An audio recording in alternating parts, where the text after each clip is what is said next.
ni da na kai musulmi na kai mumini na kai matsayin waliyi a cikin musulunci sannan inda in riddance da ba ni da tabbas ani nake da tabbas malam wannan kalma kage aka yi ai za ka ga inda suka rubuta ta a cikin abu sun yi bracket ɗinta. in kuka shiga gari yin wa'azi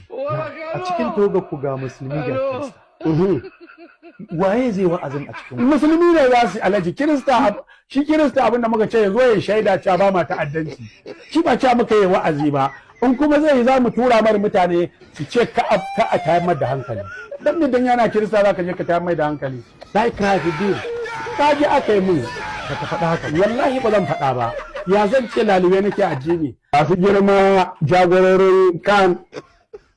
ina gaya muku daga wannan zama za mu ci gaba da aiki na kama kwamitoci